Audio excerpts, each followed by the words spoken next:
आज तो सब कुछ स्पेशल बना हमारे घर में। हमने यहाँ पे आलू वाली भंडारे की सब्जी बना दी थी, जो कि बहुत ही ज़्यादा टेस्टी चटपटी करके मैंने बनाई थी। जब भी पूड़ी बनाते हैं तो मैं इसी तरीके से भंडारे वाली सब्जी और आलू की सब्जी भंडारे की सब्जी, पूड़ी और हलवा, ये सारी चीज़ें बन ही रही थी। तो आटा भी खूब सारा मांडा था, क्योंकि आज एक पूजा भी होनी थी और यहाँ पे ये भी सबके साथ में पूड़ी बेलने के लिए लगा हुआ था।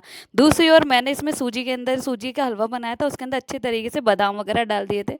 ये सारी चीज़ें हमारी बन गई थी। उसके बाद हमारी पूड़ी भी यहाँ पे बन के रेडी हो गई थी और हम भी रेडी हो गए थे पूजा करने के लिए। यहाँ पे ये सारा जो पूजा का सामान बन रहा था, मतलब नए नाच की पूजा की जाती है। उसके बाद यहाँ पे सारी पूड़ी वगैरह बन गई थी, बहुत सारी बनानी होती है मतलब कि चढ़ाने के लिए। यहाँ पे मम्मी जी यहाँ पे सारा का सारा सामान लगा रही थी पूजा के लिए, जो कि हमें पीपल पे पूजा करने के लिए जाना होता है। तो सारी की सारी पूड़ी हलवा जो भी कुछ बनाया था, उस सब चीज़ का वहाँ पे भोग लगाया जाता है। तो इसीलिए सारी की सारी तैयारी यहाँ पे की जाती है। तो यहाँ पर मम्मी उसी चीज़ के लिए सारी की सारी तैयारी कर रही थी। एक जा रहा था बुआ की गोदी में और एक जा रहा था बड़ा वाला मेरी गोदी में। ये बहुत ही ज़्यादा जिद करके गया था, कहने लगा आज तो मैं गोदी में ही जाऊँगा, और बिल्कुल भी नहीं उतर रहा था गोदी में से। तो इसे पूरे रास्ते में इसको ऐसी इसी तरीके से लेके गई थी। वैसे तो बहुत ही पास में था, ज़्यादा दूर यह नहीं था, पास में ही थी, थोड़ी सी दूर में हमको जाना था। यहाँ पे ये पीपल महाराज की हमने यहाँ पे पूजा की थी और सारा का सारा भोग वगैरह जो भी बनाया था, सारा का सारा यहाँ पे लगाया था। बट लगाने के बाद हमने यहाँ पे गौ गौ माता को देने के लिए आए थे। ये यहाँ पे बैठा हुआ था, ये उसकी बुआ, और उसके बाद हम लोग अंदर देने के लिए आ गए थे। अच्छे तरीके से हमने यहाँ पे गाय के लिए जो भी सामान सारा का सारा लेके आए थे, इन आंटी जी को दे दी थी। और इनको भी डर लग रहा था, मैंने कहा इनको खिला दो, कहने लगी एक को खिलाएंगे सारी की सारी भागे मतलब कि दौड़ने लगती है। उसके बाद सारी पूजा करके हम लोग आ गए थे सारे के सारे घर पर। उसके बाद यहाँ पे मैंने निकाला था बायना, बायना निकाल के यहाँ पे पूजा करके मम्मी जी को यहाँ पे दे दिया था, क्योंकि हमारे में इस तरीके से दिया जाता है। उसके बाद हमने लिया अच्छे तरीके से आशीर्वाद, और विनू भी यहाँ पे खेलने लग रहा था झूले में। फिर दोपहर में सारा खाना खा के सो गए थे, थक गए थे, मतलब कि सारे के सारे पूड़ी वगैरह खा के वैसे ही आलस आ जाता है। उसके बाद सबके लिए मैंने यहाँ पे बनाया पुदीना पानी। पुदीना पानी पी के आ गया था मज़ा। और ये पुदीना उसी मतलब कि जो मम्मी जी लेके आई हैं उसी का, और इमली वगैरह पहले ही भीगी हुई रखी थी। गर्मी वैसे ही बहुत ज़्यादा पड़ रही है, तो सोचा चलो क्यों ना यही बना लूँ। तो मैंने भी जल्दी तरीके से इसी को बना लिया था, और बहुत ही ज़्यादा बढ़िया बन के तैयार होता है, क्योंकि मम्मी यहाँ गाँव से इमली लेके आई है, बहुत ही ज़्यादा बढ़िया है। और इसलिए इसमें मैं इमली को सारी अच्छे तरीके से छान छून के इसमें निकाल के इसमें डाल देती हूँ।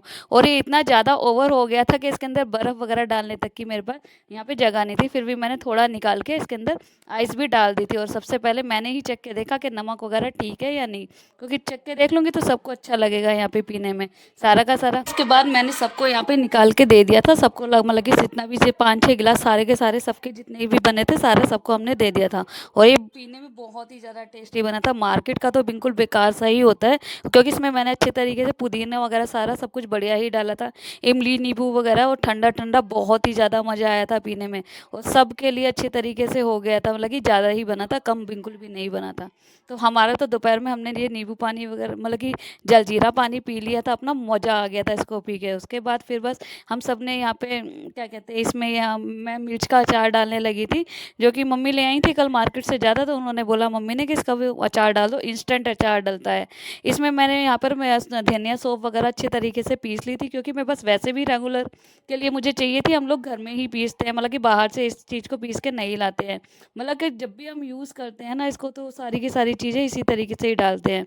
उसके बाद यहाँ पे काट के पापा जी ने रख दी थी। उसके बाद मैंने यहाँ पे इसको डब्बे में डाल के रख दी थी। और ये मिर्चें इतनी ज़्यादा अच्छी लगती हैं, एक ही दिन में ये बन के भी तैयार हो जाती हैं। इसमें बस मैंने वो बहुत ही बेसिक सी चीज़ें डलती हैं इसके अंदर, धनिया सौंफ डाला था, नमक डाला था, और थोड़ा सा इसके अंदर हींग वगैरह भी डाल दोगे अच्छा रहेगा। राई डाल दी थी खट्टा करने के लिए। और इसमें एक छोटी सी कलछी है, उसमें उसके बराबर ही इसमें तेल डाल दिया था। इसमें तेल की भी ज़्यादा ज़रूरत नहीं होती है, थोड़े से ही तेल में के लिए में ये चल जाती है। बस अच्छे तरीके से इसको हिलाते रहो 2-3 दिन, और दूसरे दिन तो आप इसको खा भी सकते हो, ये खाने में भी ठीक लगेगी, कोई बिल्कुल भी मतलब कि अजीब सी तेल वगैरह की स्मेल वगैरह कुछ भी नहीं आती है। बस एक ही दिन इसको अच्छे तरीके से रख दो, या सेकंड डे भी आप मतलब कि खा सकते हो, 1 दिन 2 दिन रख के अच्छी लगती है। मतलब कि ब्रेकफास्ट लंच सब चीज़ सब कभी भी खा लो आप, जब भी आपका मन करे। तो मतलब कि डिनर वगैरह हो या ब्रेकफास्ट हो, कभी भी चटपटा सा खाने का मन होता है तो हम लोग इसी तरीके से यही वाली मिर्चों को ले लेते हैं जो कि अच्छी लगती हैं। तो बस हमारा तो यही है, छोटी छोटी चीज़ें हम इस तरीके से घर में करती रहती हूँ जो कि सबके लिए भी अच्छा लगता है और हमें भी अच्छा लगता है और टाइम भी पूरा पास हो जाता है। तो बस इसी तरीके से यहाँ पे उसके बाद मैं कढ़ी बनाने लगी थी। कढ़ी के लिए आज हमने मट्ठा ले ली थी जो कि बहुत ही ज़्यादा बढ़िया बन के हमारी मतलब कढ़ी तैयार होती है। वो मट्ठा बहुत ही ज़्यादा मतलब खट्टी होती है, तो बस इसीलिए मैंने यहाँ पे इसकी जल्दी तरीके से बढ़िया तरीके से मैंने सिंपल ही बनाई थी, मतलब कि पकौड़ी वगैरह भी थोड़ी सी पकौड़ी बना के मैंने इसके अंदर डाल दी थी और बढ़िया तरीके से इसके अंदर मसाले वगैरह जो भी डालने थे सारे के सारे डाल दिए थे। फिर हमने दोपहर में यहाँ पे अपने कढ़ी चावल बढ़िया तरीके से खाए थे और बहुत ही ज़्यादा टेस्टी हमारी कढ़ी चावल बन के तैयार हुई थी। सबसे पहले मैंने यहाँ पे दी पापा जी को लगा के, उसके बाद फिर बच्चे रो रहे थे तो मैंने उन सबको बच्चे वगैरह दोनों को देखा और उनको भी खिलाया। विहान ने अपनी खिचड़ी खाई, सब ने मतलब कि बढ़िया तरीके से कढ़ी चावल खाए। सुबह में हमने पूड़ी वगैरह खाई थी, तो चलो सोचा कि दोपहर में चावल खा लेंगे क्योंकि दोनों टाइम तो रोटी मेरे से तो वैसे भी नहीं खाई जाती है। तो हमने तो अपने बढ़िया तरीके से कढ़ी चावल खाए और मज़ा